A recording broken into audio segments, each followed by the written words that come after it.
Everybody, it's Reverend Will, the senior minister from First Christian Church, coming to you live for our midweek devotion. I want to start off by talking about one of my favorite movies growing up, Master and Commander, the Far Side of the World.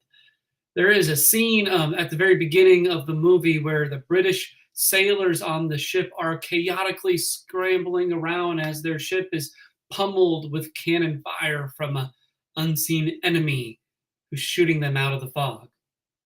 Orders are being shouted, drum cadences are being played, splinters are flying everywhere, cannonballs ripping through sailors. It's a whole thing. And the scene stops for just a brief moment on one of the young boys who served as a midshipman. He looks on in horror as what's going on, and then sees an old and grizzled deckhand, an old sailor, staring back at him. Quickly, the seaman holds up his gnarled hand, and you can make out two four-letter words tattooed on his knuckles. No, not one of those four-letter words. Instead, it's something else. A simple reminder inked there that he now flashed the young boy. Hold fast. It was a reminder not to give up, not to give in, not to let go and not stop. If they did not hold fast, it would likely cost them and their fellow soldiers lives, the ship, their mission, maybe even the crown itself depended on their willingness to suffer, endure, and face whatever may come their way. And this scene is exactly what came to mind when I heard Jesus tell his disciples, "Still, not a hair on your heads will be lost. By holding fast, you will gain your lives." You see, Jesus is fresh off detailing what the world has in store for those who would seek to be his followers, to tread his path, to live out his kingdom here and now. And it wasn't what the world would exactly consider success. Harassment, imprisonment, betrayal, hate, death, chaos, in other words, like living through a sea battle. It's a far cry from living your best life now. Jesus was asked how one might know that the end of the world is coming, but our Savior is more concerned with preparing his disciples for what they are to go through before one can even consider the last day.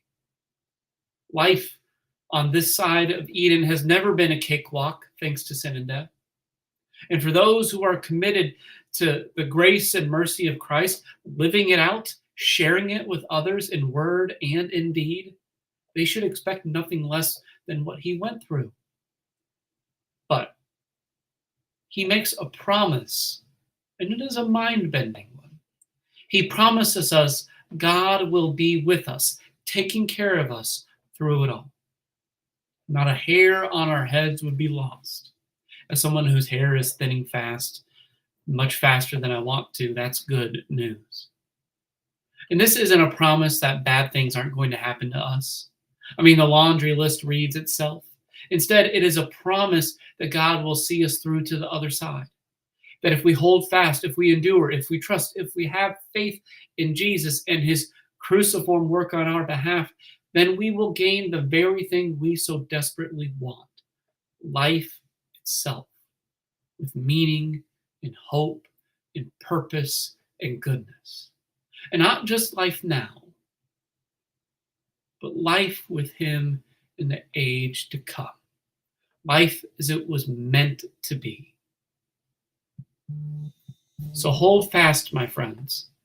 Trust Jesus, his cross, and his presence amid this turbulent world.